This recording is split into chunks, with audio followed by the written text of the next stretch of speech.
أشهد أن لا إله إلا الله.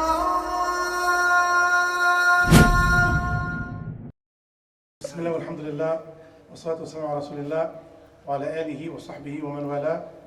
أما بعد. So before Ramadan, we were speaking about the higher places in paradise and the different types of dwellings in paradise.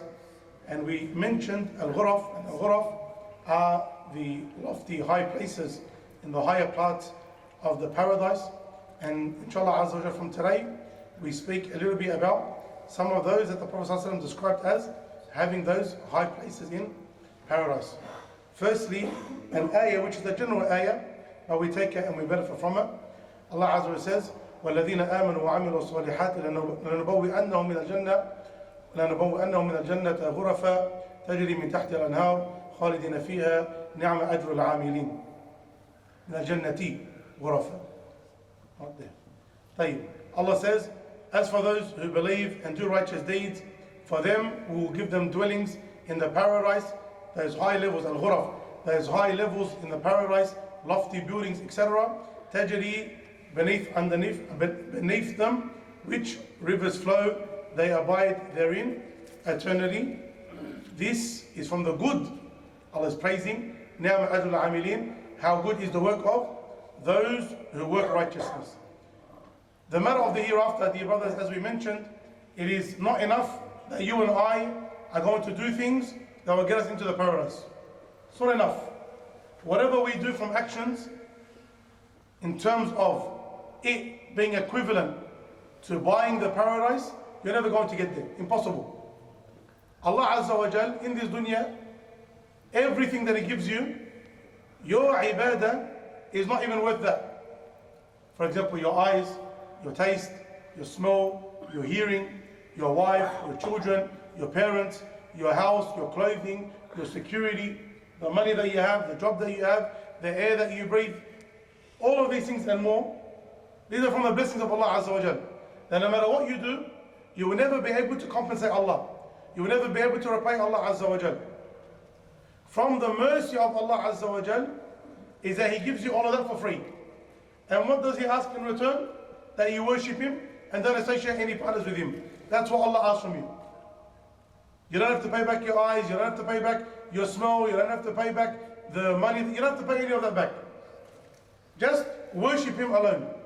Live in a way that He told you to live. In those actions, there is nothing that is impossible for you to do.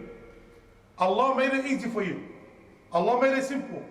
You don't have to pray every minute of the day. Just pray 5 times a day.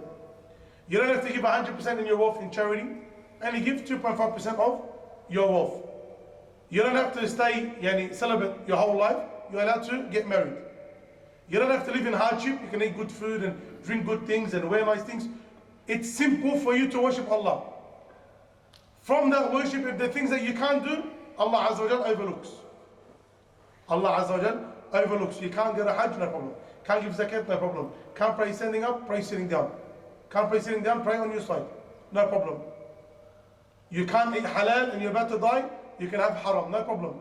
And even what Allah asked you to do, He's made it easy for you to implement. So there's no real excuse not to worship Allah Azza wa Jal. On top of Allah Azza wa Jal asking you to do certain things and making it simple for you to do and overlooking if you're not able to do it, Allah Azza wa Jal made that which He made as part of the religion for you beneficial for you. Yani on top of Allah Azza wa Jal not causing you hardship in acts of worship, Allah Azza wa Jal made it beneficial for you. When you pray, it's beneficial. When you make wudu, it's beneficial. When you eat halal, it's beneficial. When you fast the month of Ramadan, it's beneficial. Even when you give in sadaqah, this is beneficial for you. Emotionally, this is beneficial for you, etc. So when you worship Allah Azza wa Jal, not only is it easy, not only is it simple, not only are you forgiven and overlooked if you are unable to do it, but it's ultimately beneficial for you. طيب. If you worship Allah Azza wa Jal, what do you get? You get the paradise. Remember, we haven't even repaid Allah for anything in this dunya. In this dunya, we haven't repaid anything. We give the example over and over again. Like your eyes. If someone was to come and offer you $1 billion for your eyes, forget all the smart aleck answers. Realistically speaking, if someone was to come and give you $1 billion for your eyes, you wouldn't accept. You wouldn't accept because your eyesight is too valuable. It's valuable to the extent you can never put a number on it. And this is Allah Azza gave it to you for free. What did he ask in return? Simple acts of worship. Then you have the hereafter. On top of that, now there's the hereafter. As the Prophet ﷺ said, none of you will enter Jannah except through the mercy of Allah. Because what did you do to earn the paradise? What was it that you had excess from the mashallah? You're compensating Allah in this dunya, and you also now deserve the paradise? Nothing. So for you to enter the paradise, it's only through the mercy of Allah. But your place in paradise, is dependent on your actions. Because Allah is just. Allah is just. And it's not fair a person who struggled and strived, he tried his hardest, he abstained from that which was wrong, he done not only the obligations, even the voluntary deeds, it's not fair that he gets the same reward as someone who just stuck to the absolute bare basics. It's not fair. Logically speaking, that which justice dictates is that the one who done more gets more. Tayyib. When you do what Allah wants you to do, you're promised the paradise. What do you begin with? Your belief. You begin with your belief. To have the proper belief in Allah Azza wa Jal and about Allah Azza wa Jal and in Islam and about Islam. When a person is a non-Muslim, they become a Muslim, they've started with that correct belief. As Muslims, we need to also ensure that we have the correct belief. The belief according to what Allah revealed in the Quran and the Prophet ﷺ taught and what his companions understood. Why do we stress upon that? Because there are people who unfortunately mix things which are cultural into Islam. And something could take you outside the fault of Islam. Like for example, in certain areas, they still believe in extremely superstitious things. Or they believe on a certain day this certain thing happens. Or you go to this area and you pray a certain way, or you touch a certain thing and you get certain blessings. All of this, if it's not evident in the Quran or Sunnah, then it could take you outside the fault of Islam. It's a big problem. Other people, they enter things which are foreign into the belief of Islam. And this is problematic. Whether it's things like philosophy or modern day, any common things like believing in systems other than Islam. Someone comes and tells you, look, I believe in a modern version of Islam. Or I believe in progressive Islam. Say, yes, we believe in Allah, but the rulings of Islam are outdated. We need to renew the rulings. Or they say, I believe in the Quran, but I don't believe in it in a literal sense. And you don't have to follow everything that's in there. We use it as a general book of guidance, but the instructions in the Quran, we don't need to follow. This is problematic. Or a person comes and tells you, I know Islam says this, but my heart says something else. Or my mind says something else. Or I can't accept that. We say, we as human beings, we are slaves of Allah. And Allah is our master. And what Allah tells us is right and wrong, we believe in that right and wrong. And if a person wants to challenge that or go against that, no problem. Let your arrogance dictate what you decide in this dunya. But in the hereafter, ultimately you're going to go back to Him and be judged upon that belief. الَّذِينَ آمَنُوا, those who believe in what? Believed in what Allah Azza wa Jal wants them to believe in. How do they do that? In a manner which Allah Azza wa Jal wants them to believe in. As for those who try to believe something foreign or introduce something foreign into Islam, then this is to be rejected. And don't be surprised, sometimes a person says, yeah, Shaykh, if Islam is so clear, why do people go and do these types of things? Maybe if the Prophet ﷺ didn't tell us of the reality of this ummah, what will happen in the future, maybe it would give you some right for confusion, some right for doubt, some right for problems. But the fact that the Prophet ﷺ, he told us that whoever lives amongst you after me is going to see a lot of differing.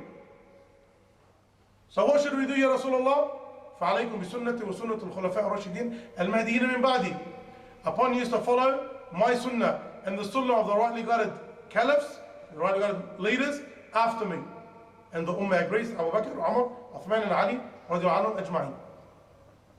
Tayyib, what else? Other times the Prophet ﷺ tells us that this ummah, just like the Jews and Christians, split up into sects, that this ummah will also split up into sects. When they ask which one is going to be the saved one, how do we know which one to follow? You see all of these different groups. How do we know which one to follow, Ya Rasulullah? Prophet ﷺ, he said, those who follow what I and my companions are upon today. Again, very simple. To follow the instructions, very, very, very, very, very simple. But just like you see in every other facet of life, people, simple instructions they can't follow. And for example, the law. Do this and you won't go to jail. Do this, you're going to go to jail. Does everyone follow the rules? Not everyone follows the rules. At school, do this, you don't get in trouble. Do this, you're going to get in trouble. Does everyone follow the rules? At work, do this, you're going to have a prosperous career. Do this, you're going to get fired. Does everyone have a prosperous career? Same thing when it comes to religion. Some people, they're too arrogant. Some people, they're too ignorant. Some people, they can't get over the link between their culture and what they are now. Some people, they want to follow their forefathers. Some people just have a corrupt nature. They love to be corrupt. This is just the nature of people. And when a person can't overcome the wrong in his life and the drivers of wrong in his life, he can't overcome that, to just simply submit, then there will always be problems with him and his religion, always. Not just his religion, everything else in life. That's why the first thing, الَّذِينَ آمَنُوا, those who believe. When you're a Muslim, you're a submitter to Allah subhanahu wa ta'ala, you submit to that which the Quran and Sunnah came with. وَعَمِلُوا الصَّالِحَاتِ, that which stems your belief, is it truthful or not, is your actions. It's your actions. So to say I believe without any actions, it's not accepted. It's not correct. To say I believe, what do you have to show for your belief? That's where your actions come in. And actions are, what's ibadah? Someone give me a definition of ibadah. Not you, Sheikh. That's a translation. Give me a definition of ibadah. How do I know if something's a ibadah or not a ibadah?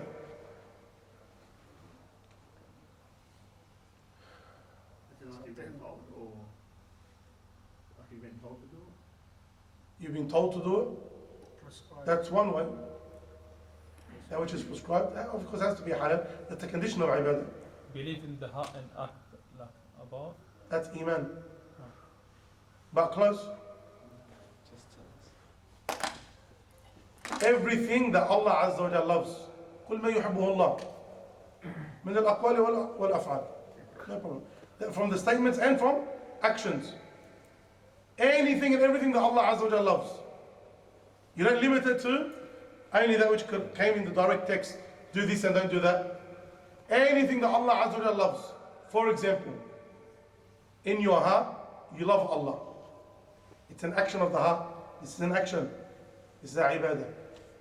Tayyib, when you go to work, and your intention to go to work is to earn a halal income, so you don't have to do haram. That's a ibadah. You get married. For what reason?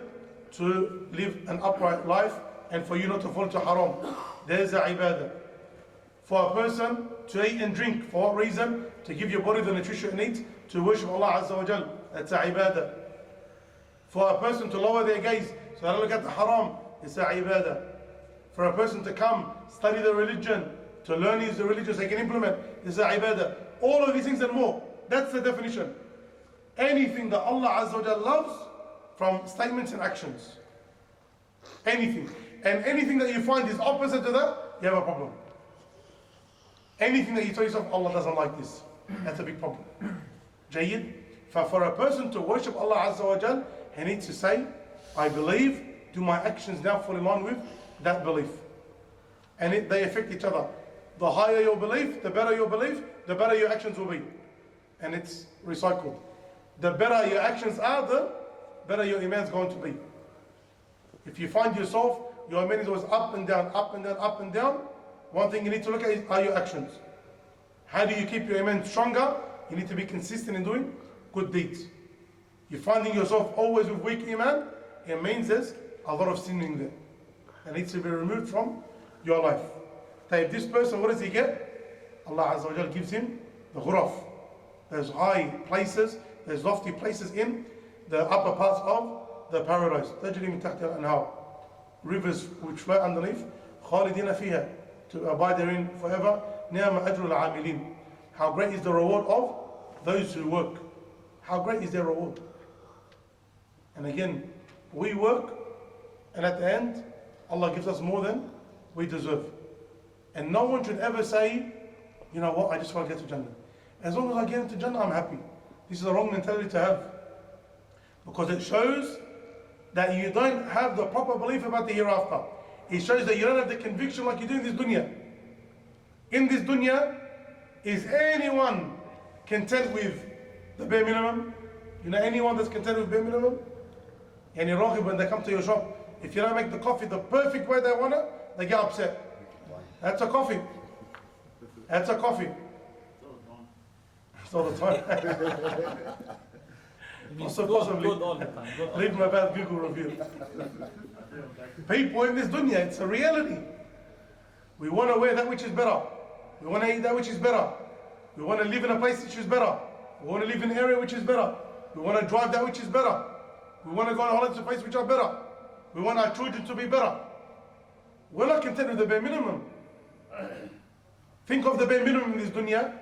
For example, you could live off plain rice every day. You could live off that. Who's going to do about?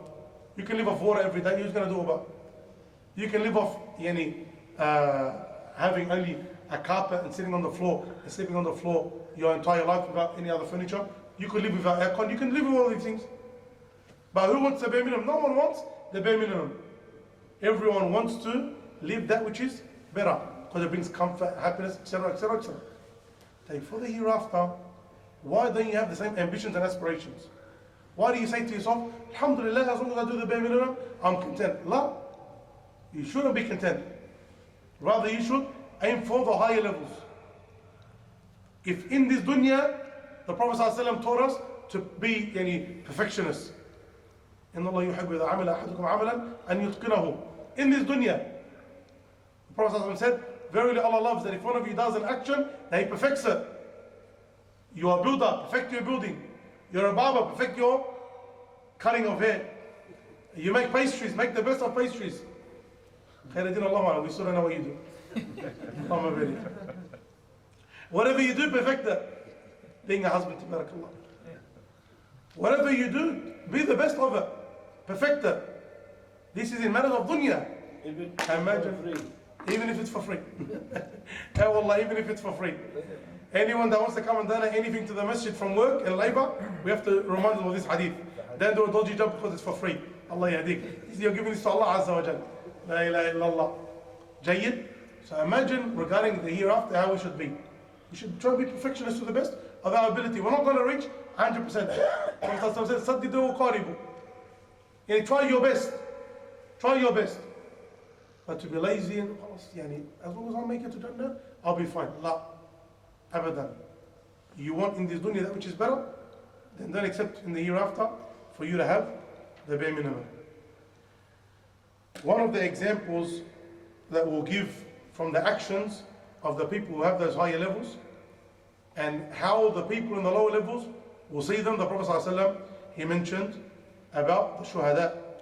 Not about the shuhada, about those who, even though the shuhada, in some narrations, they have this manzila. But those who truly had that belief and implemented that belief, and how those in the lower levels see them. He says, alayhi salatu wasalam, إن أهل الجنة يتراءون الغرف من فوقهم كما تتراءون الكوكب الدري الغابر في الأفق من المشرق أو المغرب لتفاضل ما بينهم. قال يا رسول الله تلك منازل الأنبياء لا يبلغها غيرهم. قال بلى والذي نفسي بيدي رجال آمنوا بالله وصدقوا المرسلين. Prophet ﷺ said, verily the people of paradise, they see those in the higher levels, in the higher abodes of the paradise above them, just like now you see the shining stars in the sky. in the east and the west. And you look out and you see like, amazing shining stars. The people in the paradise, they will see those upper places in paradise like that. Imagine now you go outside, dark night, especially when you're a little bit out of the city. When you're a little bit out of the city, and wallah, even though it's just a speck, how beautiful is it? It's just a speck, but how beautiful is it? You will see in the paradise, the people who have those upper levels. That's how you see their places. Like specks. They have question. What's stopping me from being there? What's stopping me from getting to that level? The companions of the anhum, they said, Ya Rasulullah, this is a status, this is a place for the prophets. No one will get it except for them. The Prophet ﷺ said, no, by the one whom my hand is in his soul, by the one whom my soul is in his hand, and by Allah, he's taking an oath. These are men, these are people, these are individuals who believed in Allah and were truthful regarding their messengers. They believed in Allah, they believed in the Prophet, in their Prophet ﷺ, and that tasdeeq, saddaqu, that tasdeeq, for them to say that they are truthful, it's not just verbalized. Every Muslim on the face of the earth, he says the Prophet Muhammad ﷺ is truthful. What's different about these people? Why are these people in those high levels? Because their actions prove how truthful they actually are. Their actions prove how truthful they actually are. You want to know how high of a level this is? I'm not saying it's not attainable, but to show you, give you an example of how high this level is. This word, Siddiq. Someone is a Siddiq. From the companions, who's the only one known as a Siddiq? Say we mentioned. Wasn't on purpose, but alhamdulillah, your wish came true. Who's the only companion known as a Siddiq? Abu Bakr radiallahu anhu. The only one. At the end of the life of the Prophet ﷺ, in the last Hajj, there was 120,000 Muslims that performed Hajj. There was a big number. But from amongst them all, who's the only one called as-Siddiq? The Prophet ﷺ. Show you how high this level is. Tayyib. We want to get to as close to that level as possible. One of the ways, you hear, you implement straight away. No doubt in your heart at all, no hesitation, no thinking once or twice or three times.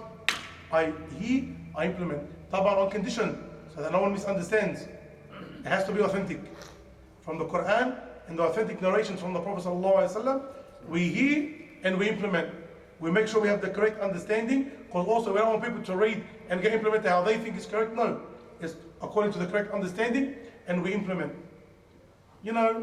A person, for example, he is the hadith, whoever prays 12 rakats of voluntary prayers a day, Allah will build for him a castle in paradise. We've all heard the hadith.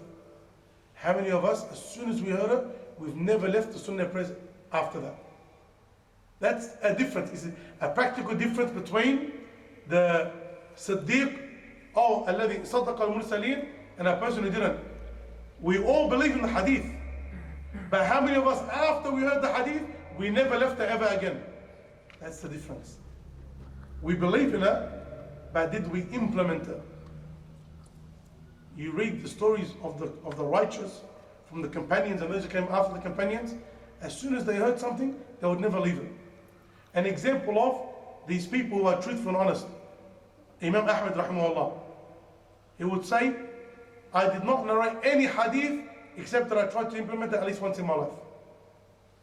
And Imam Ahmad's Musnad is not a small hadith book.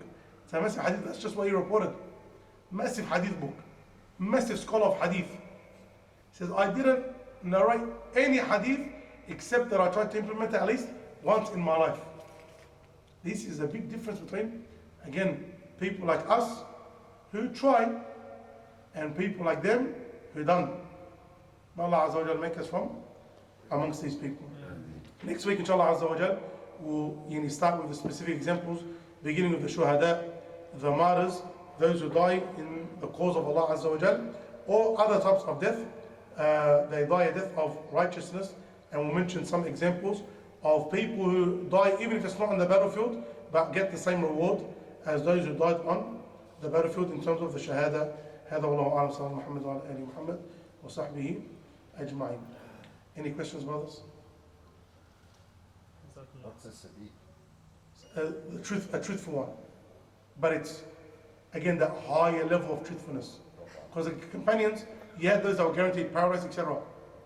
We are Muslims, alhamdulillah. We believe in Allah. We're truthful in that.